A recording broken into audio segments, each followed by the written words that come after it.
와서 마시라. 나를 믿는 자는 성경의 이름과 같이 그 배에서 생수의 강이 흘러나오리라 하시니, 이는 그를 믿는 자들이 받을 성령을 가리켜 말씀하신 것이라. 예수께서 아직 영광을 받지 아니하셨으므로 성령이 아직 그들에게 계시지 아니하시더라. 아멘. 잠시 기도하겠습니다. 하나님 아버지, 너무나 감사합니다. 오늘도 목소리를 높여 또 우리의 마음을 낮추어 하나님 앞에 예배로 나온 하나님 백성들을 기억하여 주시옵소서. 이 귀한 시간이 온전히 하나님께만 그 감사의 예배로 드려지는 시간이 되게 하시옵소서. 우리의 생각이 어떻든, 우리의 감정이 어떻든 여호와 하나님은 찬양받기에 합당하신 줄 믿습니다. 오늘 이 시간 전하는 입술을 겸손케 하시고 듣는 하나님의 백성들의 마음과 생각을 여시옵시고 붙잡아 주옵소서. 예수 그리스도의 이름으로 감사하며 기도하옵나이다. 아멘.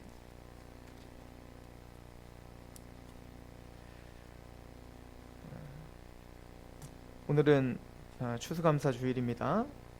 사실은 우리가 잘 알고 있는 대로 추수감사 주일은 미국의 명절입니다. 그죠? 명절이죠. 큰 명절이죠.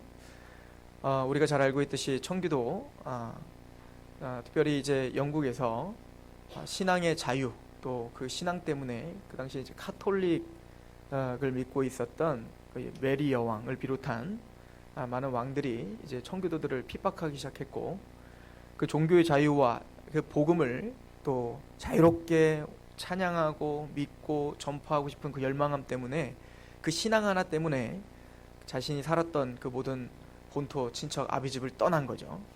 떠나고 메이플라워를 타고 이제 신대륙으로 가는 겁니다. 아메리카 대륙으로 가는데, 그 당시에는 배가 그렇게 좋지는 않았을 거 아니겠습니까?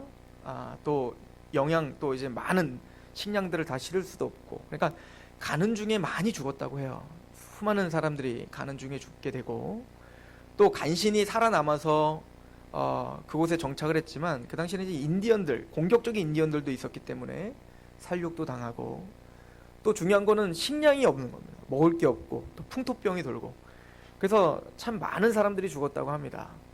근데 감사하게 하나님이 마음씨 좋은 인디언 부족을 만나게 되고, 그 부족이 이제 옥수수 농법을 알려주게 돼서, 이제는 그 청교도들이 이제는 그 첫 번째 수확을 맡게 된 겁니다. 너무 고마운 겁니다. 너무 감사한 겁니다. 그래서 같이 인디언들을 초청해서 같이 이제 축제를 벌이고 하나님께 감사 예배를 드린 게 이제 추수감사 주일인 거죠. 근데 이제 우리나라는 미국 선교사님들이 오셔서 복음을 전했고 교회를 정착했기 때문에, 미국에 있었던 그 추수감사 예배 때 여러분들도 이제 그 미국이나 외국에 가서도 설날 되면 떡국 끓여 드시고 싶으시잖아요, 그죠? 그런 것처럼 이 예배가 이 한국 교회에서도 추수감사 이 예배를 정착시켰던 것이죠. 근데 또 이 추수감사 주일이 미국의 명절일 뿐만 아니라 사실은 이스라엘 백성들에게는 하나님 앞에 나오는 3가지의 절기가 있었어요. 그래서 우리가 이 추수감사 주일을 그래도 가을에 이렇게 드리는 것은 참 의미가 있다고 저는 생각을 합니다. 한 해에 한 번 하나님께서 우리에게 행하신 일들을 곰곰이 따져보고, 하나님이 우리에게 얼마나 큰 은혜를 베풀었는가를 생각해보는 이 중요한 이 예배는 한 번쯤 우리가 되새길 필요가 있다는 것이죠. 이스라엘 백성들에게도 3가지 절기가 있었는데, 바로 유월절, 무교절, 그리고 오순절, 그리고 3번째가 바로 이 초막절이라고도 하고 장막절이라고도 하고 수장절이라고도 하는 절기입니다. 이 초막절이라고 하는 절기를 이름을 한 것은, 이스라엘 백성들은 이 초막절만 되면 모든 가족들이 다 같이 이제 광야로 나가서 초막을 짓습니다. 그죠? 초막을 짓고 장막을 치고 거기서 일주일 동안 사는 거예요. 거기서 일주일 동안 사는 겁니다. 그래서 초막절이라고 하는 거고요. 수장절이라고 하는 것은 1년 동안 하나님의 은혜로 풍성한 열매를 맺으신 것, 이것은 바로 하나님이 주신 겁니다. 곡식을 이제 저장하면서 하나님께 찬양하고 경배하는 절기이기 때문에 수장절이라고 하는 것이죠. 저는 참 이스라엘 백성들이 그런 절기는 폐해졌고 예수 그리스도로 말미암아 성취가 됐지만, 가끔은 부러울 때가 있습니다. 우리가 신앙교육이라고 하는 거, 우리 자녀들에게 신앙교육을 한다는 것은 사실은 지식적인 교육이 아니거든요. 사실은 주일학교, 청소년, 어떤 학교의 개념이 우리에게 들어오게 됐죠. 그러니까 학교처럼 1학년, 2학년, 3학년처럼 뭔가 단계별로 뭔가 그 수준에 맞는 교육들이 들어가는 걸로 언젠가부터 기독교 교육이 변화되기 시작했어요. 사실은 그런 게 없었죠. 유대인들은 그렇게 교육하지 않았어요. 물론 랍비가 또 부모가 끊임없이 하나님의 율법을 주야로 묵상하고 문설주에 바르고 막 손목에 기호를 메고 끊임없이 날마다 가르친 것도 맞아요. 그런데 진짜 교육은 뭐였냐면 율법을 그렇게 가르친 것뿐만 아니라 한번 생각해 보세요. 일주일 동안 내내 텐트를 치고 초막을 치고 그렇게 불편한데 거기서 사는 거예요. 물도 없고 먹을 것도 없는데 아이들은 징징거리면서 얘기할 거 아닙니까? 아빠 왜 우리가 이 고생을 해야 됩니까? 아빠 왜 이렇게 힘든데 왜 이렇게 살고 있어요? 빨리 집에 가요. 그럴 때 아버지는 그 율법 토라를 이야기하면서 뭐라고 할까요? 그래, 이게 불편하지? 불편한 거 맞아. 그런데 하나님께서 우리가 애굽에 노예로 팔려 있었는데 하나님이 그 강력한 능력의 팔을 펴서 우리를 아브라함과 이삭과 야곱에게 약속하신 그 언약을 기억하셔서 우리를 건져주시고 홍해가 갈라지는 기적을 통해서 그 애국 군대들은 다 물에 수장당했는데 우리는 살아남았단다. 그래서 하나님은 광야길에서 우리가 장막을 치고 거기서 살면서 하나님은 배고플 때 만나도 주셨고 메추라기도 주셨고 물도 주셨고 낮에는 구름기둥으로 밤에는 불기둥으로 그렇게 우리를 보호하시고 또 신발이 떨어지지 않게 또 옷이 헤어지지 않게 하나님의 은혜 가운데 이런 땡볕에서 이렇게 힘든 곳에서 40년 동안이나 하나님은 우리를 낮추시고 겸손하게 하셨단다. 그래서 우리를 가나안 땅에 너 지금 얼마나 좋니? 지금은 농사하면은 많은 풍성한 열매를 주지. 또 우물에 가면은 물도 퍼마실 수 있지. 이것이 우연이 아니란다. 하나님은 이 모든 것들을 너희에게 주실 때 이 모든 하나님이 출애굽을 시켜주시고 광야를 지나게 하시고 그곳에서 하나님의 은혜가 아니면 하루도 살 수 없음을 깨닫게 하시고 가나안 땅에서 그것이 우연이 아니라 그것도 하나님이 지금 주시는 거고 하나님이 지금 이런 풍성한 열매를 통해 우리가 지금 호흡하고 있는 거란다. 이거를 깨닫게 되는 거야. 참 기가 막힌 교육이다라는 생각을 했어요. 우리도 한번 일주일 동안 탁 텐트를 치고 나가서 그렇게 할 수는 없겠지만 즉 삶이 보여주고 있는 거죠. 이 절기 때만 되면 이 아버지는 양을 끌고 가는 겁니다. 자기가 그 양, 그 먼 곳에서부터 예루살렘을 향해서 양을 질질 끌고 가는 거예요. 아이가 물어보겠죠. 힘들어 죽겠는데 거기서 사면 안 돼요? 안 돼. 우리가 기른 하나님이 우리에게 주신 그 첫 번째 양, 가장 순결한 양, 그 양을 가지고 가서 드려야 돼. 그 과정을 통해서 배우는 거예요. 신앙이 무엇인지. 하나님 앞에 하나님을 우선순위로 여기는 그 삶이 무엇인지 유대인들은 그렇게 그 삶을 통해서 배우는 거란 말입니다. 지식을 통해서 배우는 게 아니라 그의 삶의 태도를 통해서 배우는 것이고 하나님을 우선순위로 두는 그 어떤 것도 타협하지 않는 그런 삶의 태도를 통해서 신앙이 무엇인지를 배우는 거 아니겠어요? 우리도 마찬가지인 거예요. 하나님 앞에 예배를 드리러 나오는 그 태도를 통해서 그 주일날은 엄마가 다른 겁니다. 엄마가 아침부터 일찍 일어나서 빨리 목욕을 하고 가장 좋은 옷을 입고 또 늦을까봐 모든 것을 바쁘게 움직이고 빨리 일으켜 세우고 그리고 거룩하게 자기를 준비하고 예배를 드리러 그 과정을 통해서 예배가 무엇인지를 배우는 거란 말입니다. 그 과정을 통해서 신앙이 무엇인지를 그 자녀들은 배우고 있는 거겠죠. 이게 신앙인 거예요. 이게 사실은 기독교 교육이에요. 그래서 신명기에 보면 쉐마 법전에 보면 뭐라고 하죠? 이스라엘아 들으라. 이게 쉐마라는 거예요. 이스라엘 들으라. 주 너희 하나님을 마음을 다하고 뜻을 다하고 목숨을 다하여 사랑하라 는 거예요. 즉 네가 먼저 사랑하라는 겁니다. 네가 먼저 하나님께 우선순위를 드리라는 겁니다. 네가 먼저 하나님을 마음을 다해 사랑하라는 겁니다.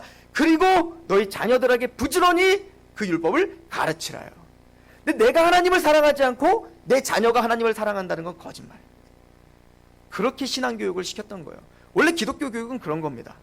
같이 사실은 이 설교를 알아듣건 못 알아듣건 옆에 그 아이를 끼워놓고 같이 예배를 드리면서 예배의 태도와 분위기와 그 찬양과 그 표정과 그 말투와 그 모든 정성과 이런 걸 통해서 배우는 거예요.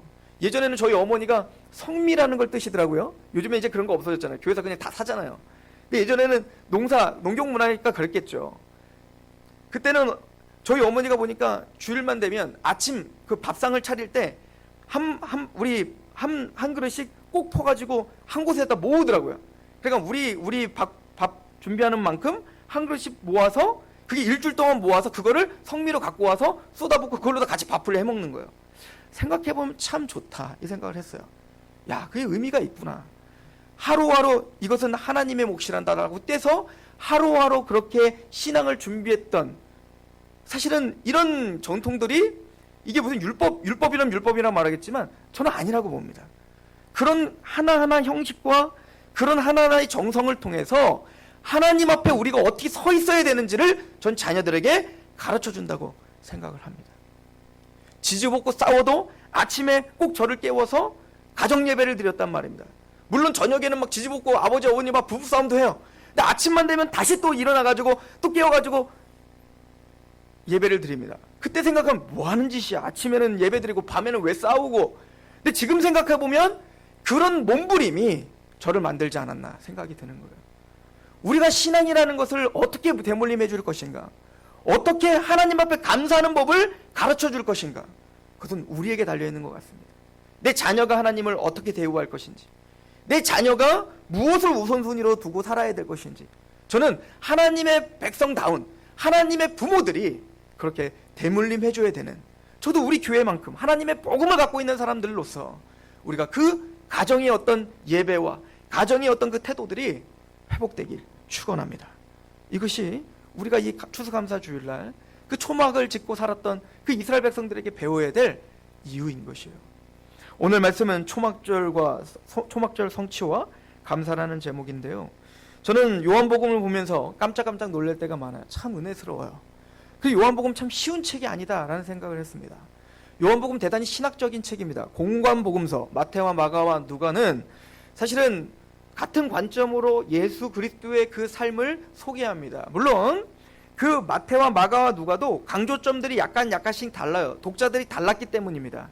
마태복음은 유대인들에게 보내는 편지였기 때문에 그 유대인들에게 보여주시는 왕 대신 메시아를 선포해야 됐습니다. 마가복음은 바로 헬라인들에게 보내는 편지였습니다. 그렇기 때문에 헬라인들에게 맞는, 그들에게 맞는 그 예수 그리스도의 이름을 그들에게 어떻게 소개할 건가가 굉장히 노력이 스며져 있죠. 또 누가복음 같은 경우는 로마 사람들에게 보내는 편지입니다. 특별히 데오빌로에게 보내는 것이죠. 그렇기 때문에 그 로마 사람들에게 무엇을 이야기해야 될까? 그러니까 각자 똑같은 예수님을 말하지만 또 똑같은 그 복음을 이야기하고 있지만 약간씩은 색깔이 다르게 우리에게 설명해주고 있는 거예요. 요한복음은 모든 크리스천들에게 사도 요한이 훗날 그 공관복음서가 다 쓰여지고 난 후에 한참 후에 썼던 책인 거예요. 신학자들은 이 요한복음을 대단히 신학적인 책이다라고 이야기를 해요. 그래서 사실은 제일 어려운 책이기도 합니다.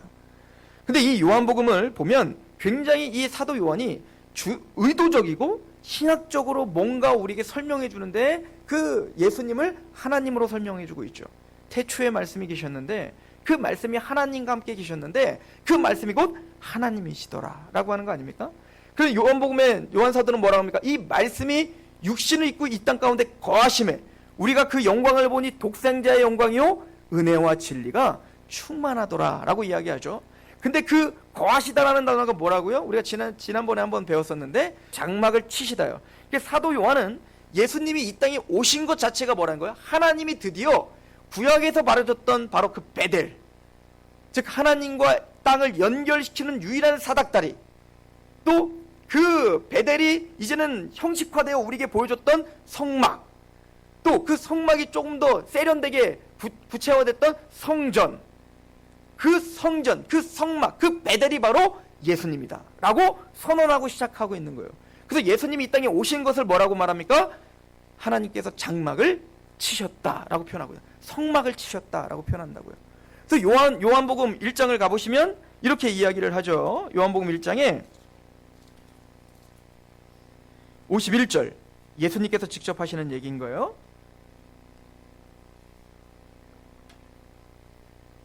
또 이르시되 진실로 진실로 너에게 이르노니 하늘이 열리고 하나님의 사자들이 인자 위에 오르락내리락하는 것을 보리라. 이거 뭐가 생각나십니까? 베델이 생각나는 겁니다. 야곱이 꿈을 꿨을 때 하늘과 땅을 연결시켜주는 유일한 사닥다리가 있는데 그 위에 천사들이 오르락내리락하더라. 예수님은 본인이 성전이시며 그래서 본인이 하늘과 땅을 연결하는 유일한 사닥다리이시다. 인자가 바로 그런 사닥다리이다. 하늘과 땅을 연결하는, 그래서 내가 곧 길이요 진리요 생명이니 나로 말미암지 않고 아버지께로 갈 수가 없다는 거예요. 빌립에게 말하죠. 빌립아, 오랫동안 내가 너희와 함께 있었는데 또 너희는 누굴 보이라 하느냐? 나를 본즉 아버지를 보았느니라. 내가 성전이다, 내가 성막이다, 내가 베델 하나님의 집이다 라고 선언하고 계신다고요. 그래서 우리가 잘 아는 대로 요한복음 2장에 보면 예수님이 성전에 올라가셔서 뭐 하시죠? 이 성전 무너뜨려 버리라는 겁니다. 이 성전이 진짜 성전이 아니라 누가 성전이라는 거예요? 내가 성전이다. 3일 만에 내가 이 성전을 세우마. 십자가에서 죽으시고 부활하신 이후에 바로 그 부활하신 육체를 가리켜 말함이라 라고 요한은 이야기를 하고 있는 것입니다. 여러분들, 그 성전은 예수님이 성전이시라는 거, 예수님이 유일한 길이시라는 거 우리가 어떻게 깨달을 수 있을까요? 그 당시 바리새인과 서기관들은 끊임없이 그 예수 메시아가 오셨는데도, 성전 되시는 예수님이 성막을 치셨는데도 불구하고 그를 거부했죠. 근데 여러분들은 어떻게 그 예수님을 보게 됐냔 말입니다. 그래서 요한복음 3장에 뭐라고 하죠? 거듭나야 된다 라고 표현하는 거예요. 니고데모야, 네가 아무리 율법을 많이 알아도, 네가 아무리 율법을 많이 지키셨어도 거듭나지 아니하면 그 예수를 볼 수 없다는 거예요. 하나님 나라를 갈 수도 없고 볼 수도 없다는 겁니다. 성전에서 행해지는 일이 뭡니까? 하나님과 하나가 되어 하늘과 땅을 연결하여 하나님의 집, 그 성전에서 행해지는 게 뭐죠? 예배인 겁니다. 그래서 요한복음 4장에 뭐라고 하죠? 예배할 때가 온다는 것입니다. 이제 예루살렘도 말고 그리심산도 말고 예배할 때가 온다는 거예요. 영과 진리로 예배하는 자를 지금도 찾으신다는 겁니다. 그때 사마리아 여인이 깨닫죠. 맞습니다. 그때는 메시아가 오는 때라고 했습니다. 내가 그러라. 이제는 성전이신 예수님이 오셨기에 예수 그리스도 안에서 우리는 영과 진리로 예배를 드릴 수 있다. 이걸 선언하고 있는 거예요. 요한복음 대단히 신학적인 책입니다. 대단히 주도적이고 뭔가 의도적인 책입니다. 그런데 이 요한복음은 신학자들이 뭐라고 이야기하냐면 유월절의 구조를 그대로 갖고 있다. 왜냐면 이 요한복음이 유월절이 3번 나와요. 유월절 절기가. 그래서 예수님이 3년 공생애 하셨으니까 3번 나오는 게 맞겠죠? 1년에 한 번씩이니까. 그런데 2장에 한 번, 6장에 한 번, 13장에 한 번 나온단 말입니다. 그 2장에 어떤 얘기 나오죠? 성전 얘기가 나와요. 즉 유월절이 바로 누가 성취했다는 거예요? 예수님, 어린 양 되시는. 그래서 세례 요한이 예수님을 소개할 때 뭐라고 해요? 보라, 세상 죄를 지고 가는 어린 양이로다 라고 하잖아요. 예수님이 바로 그 유월절 어린 양의 성취가 바로 예수님이다 하는 거예요. 그래서 그 유월절 어린 양으로 하나님과 우리를 연결시켜주는 성전이 누구라는 거예요? 예수님이라는 겁니다. 그리고 6장에 유월절이 한 번 더 나옵니다. 그 6장 어떤 일이 벌어지죠? 오병이어 기적인 겁니다. 그 오병이어 기적 일으킨 다음에 예수님 뭐라고 하죠? 내가 생명의 떡이다 라고 말씀하시는 거예요. 나를 먹어야 되는 거. 어린 양 되시는 그 유월절 어린 양 되시는 예수 그리스도의 십자가와 부활로 우리는 믿음으로 그 양식에 참여해야 된다는 것이에요. 그리고 마지막 나온 유월절 뭐죠? 유월절 만찬을 하시는 겁니다. 그래서 너희는 나의 피를, 나의 살을 그 포도주와 그 빵으로 먹고 마셔야 된다. 너희들은 바로 그 나의 살과 피에 참여한 자들이다. 요한복음 전체가 유월절의 성취가 바로 예수님입니다. 이걸 이야기한다고요. 그리고 오늘 본문은 수장절입니다. 초막절입니다. 장막절이라는 얘기인 거예요. 이 장막절의 성취, 초막절의 성취도 누구라고 선포하고 계시냐면 바로 나다. 이걸 선포하고 계신다고요.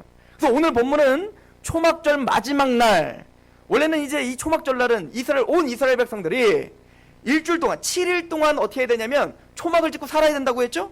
그것만 하면 안 돼요. 그리고는 매번 제사장은 끊임없이 뭡니까? 양을 잡아서 제사를 매일 드려야 돼. 매일. 그 송아지를 잡고 레위기에 있는 그대로 계속 드려야 됩니다. 또 하는 일이 있습니다. 뭐냐면 매일 제사장은 실로암 물가에 가서 그 물을 퍼다가 계속 제단 밑에 막 보여야 돼. 계속 막 보여야 된다고요.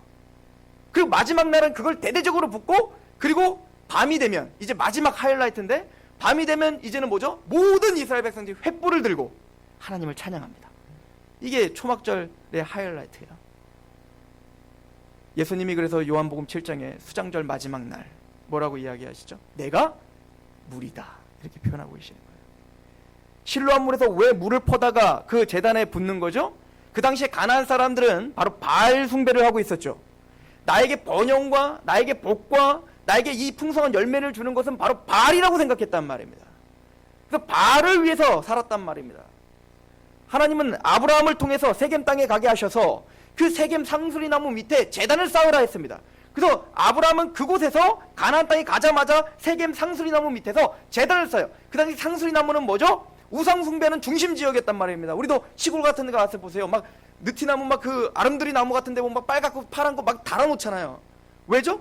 그 풍성한 나무를 보면서 왠지 거기서 제사 드리고 막 굿하면 왠지 그 풍성함이 나에게 올 것 같은, 영험한 어떤 신이 나에게 올 것 같은 느낌이 나서 사람들은 항상 그렇게 우상 숭배를 하는 거예요. 그 이스라엘 백성들도 가나안 땅에서 그 바알 숭배를 했었을 때도 마찬가지인 거예요. 그 상수리 나무는 아름드리 그 나무 아래서 뭔가 번영을 추구하고 그 번영을 위해서 뭔가 노력을 하면 나에게 그 신이 나에게 그런 번영을 줄 것이다 라고 생각하는 것이죠. 아브라함은 그곳에서 제단을 쌓으라고 한 거예요. 굉장히 상징적 의미가 있죠. 아브라함을 가나안 땅으로, 본토 친척 아비집을 떠나, 그 갈대아 우르를 떠나, 세상을 상징하는 그 바벨론을 떠나 네가 가나안 땅, 약속의 땅으로 가. 그 목적이 뭐라는 겁니까? 그 우상을 부셔버리고 거기에 하나님을 예배하는 것으로 바꾸라는 거 아니겠어요?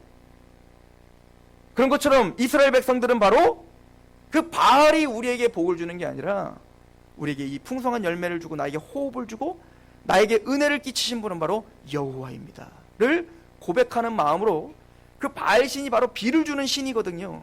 비가 내려야 그 당시에 풍년이 들 거 아니겠습니까? 그런데 그 실로암 물가에서 물을 퍼서 제단의 부음으로 그 물을 주신 분은 누구라는 겁니까? 하나님이시라는 거예요. 이걸 고백하는 거예요. 이 초막절입니다. 근데 예수님 말씀하시는 겁니다. 그 물이 아니야. 진짜 너희에게 참된 복을 주는 거, 너희의 영혼을 풍성하게 하는 거, 너희를 열매 맺게 하는 거, 그건 바로 나다 라고 표현하고 있는 겁니다. 내가 바로 너희의 생명의 물이니라 라고 이야기합니다. 그 구약의 초막절날 물을 푸면서 하나님의 은혜로 내가 이렇게 되었습니다 라고 고백하는 그 복의 근원이 바로 나 예수 그리스도다, 이걸 표현하는 겁니다. 그래서 말하죠. 나에게 오면 목마르지 않는다는 거예요. 그리고 나를 믿는 자는 그 배에서 생수의 강이 흘러넘치리라. 이건 이미 앞에서 우리가 설교를 했기 때문에, 즉 그 예수 그리스도를 믿고 있는 우리가 성전됐어요. 이제 하늘과 땅을 연결하는 사닥다리이신, 유일한 사닥다리이신 예수님이 내 마음판에 인쳐졌기에 이제는 내 마음이 베델이 됐다고요. 내 마음이 성전이 됐단 말입니다. 그래서 우리는 예배자가 됐고 영과 진리로 정말 이제는 장소가 중요하지 않아요.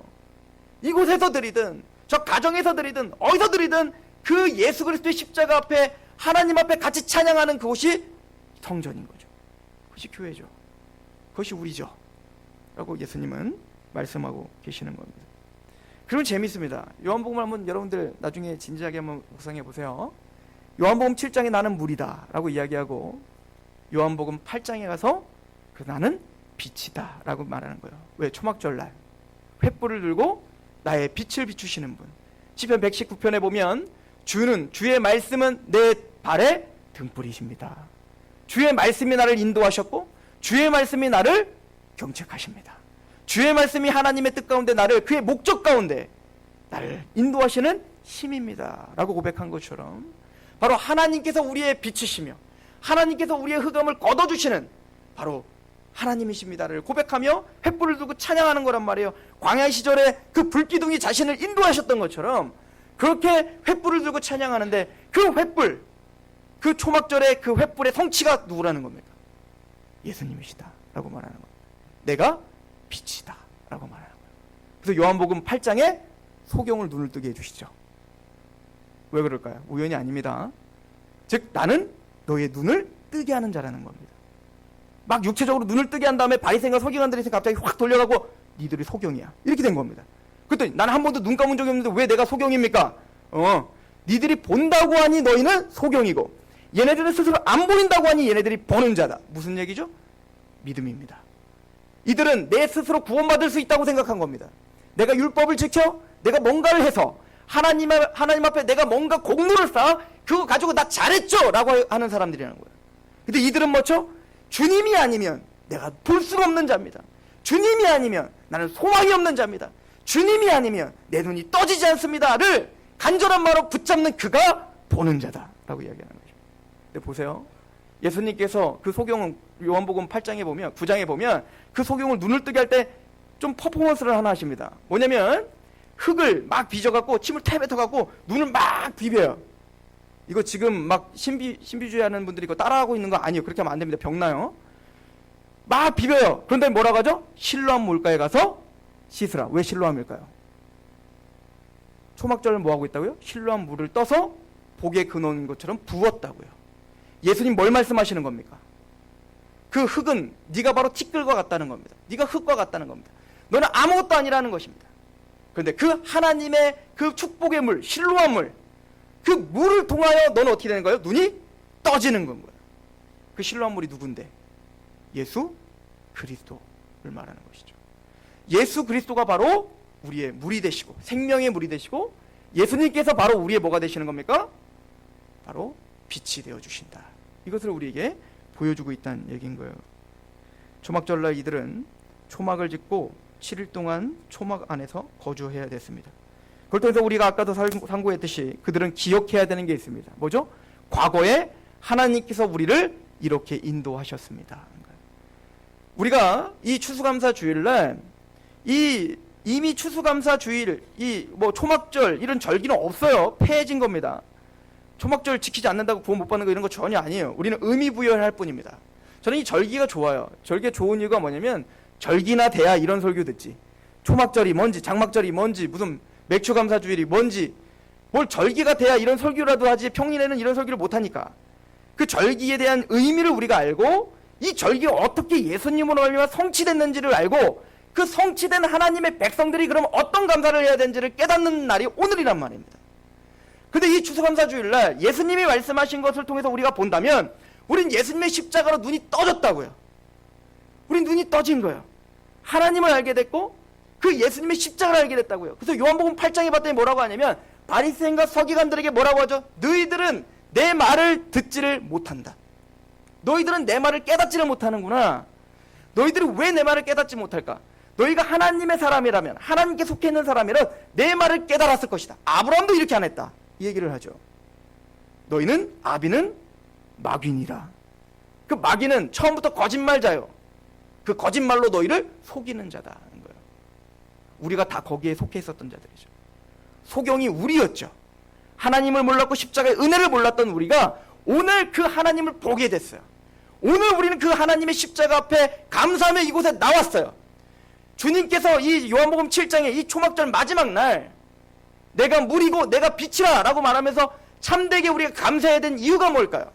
그 실로암 물가를 통해서 그 물을 통하여 눈이 떠진 것처럼 나는 흙과 같은 존재요. 나는 티끌 같은 존재요. 그래서 이스라엘 백성들이 회개할 때 티끌을 뒤집어 쓰고 회개하지 않습니까? 나는 아무것도 아닌 존재입니다. 철저히 낮아지는 겁니다. 주님만이 우리의 빛이시고 주님만이 우리의 물이시며 주님만이 우리의 모든 복이십니다. 이 고백을 하는 우리 추수감사주일날 여러분들이 감사해야 될 이유가 뭡니까?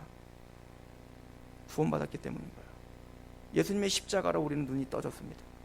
아무것도 아닌 것 같지만 자연스러운 것 같지만 우리는 구원받은 게 아무것도 아닌 것처럼 보이지만 그래서 그들은 초막을 짓고 굳이 광야까지 가 옛날을 회상해야 됐습니다. 우리를 어떻게 구원시켜 주셨는지 우리가 하나님을 어떻게 대적했는데 우리가 지금은 하나님을 찬양하고 있는지 그 옛날을 회상하며 과거에 나에게 행하셨던 그 하나님의 은혜를 생각해야 됐다고요. 이게 초막절이에요. 저는 이게 오늘날 우리가 추수감사주일을 드려야 되는 이유라고 생각을 합니다. 또 하나 추수감사주일은 이 초막절은 예수 그리스도로 말미암아 성취됐지만 아직 완성되진 않았습니다. 완성될 날이 올 것입니다. 예수님의 재림의 때입니다. 우리 스가랴서를 보세요. 종말론적 초막절을 선지자는 이렇게 예언을 합니다. 스가랴서 14장입니다.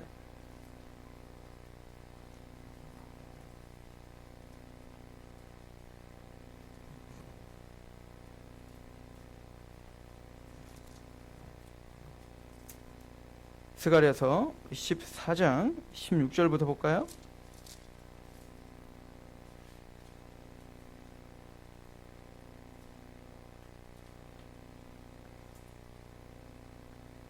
제가 보겠습니다.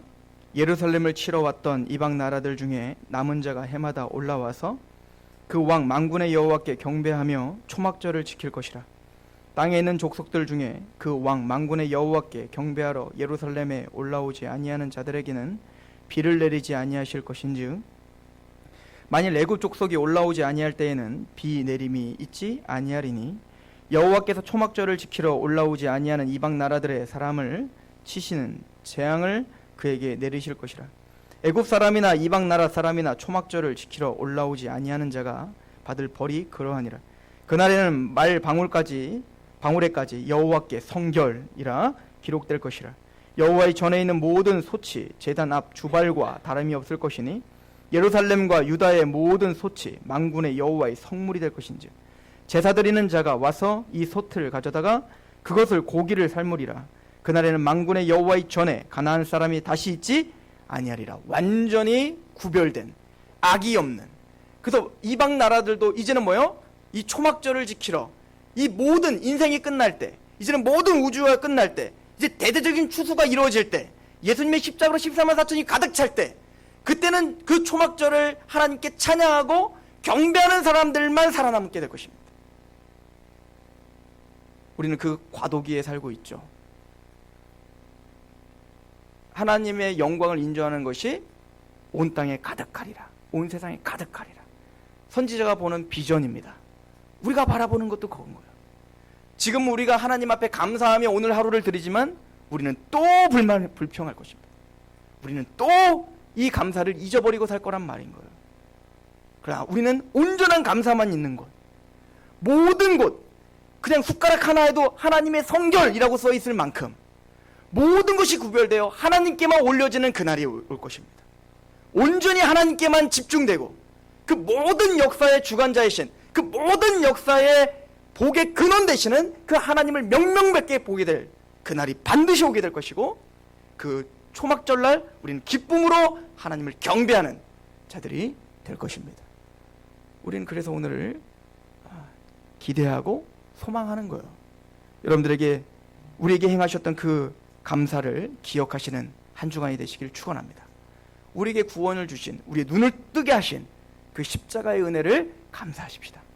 또한 우리에게 지금 부어지는 그 모든 복들, 또 우리에게 부어지는 모든 호흡들, 이 모든 것들은 세상이 준 게 아니라 바로 실로암 물가에서 온 것처럼 하나님께서 우리에게 부어주신 은혜임을 알아 하나님께 하나도 빠짐없이 찬양으로 영광을 올려드리는, 감사로 드려드리는 그런 참된 성도들이길 축원합니다. 기도하겠습니다.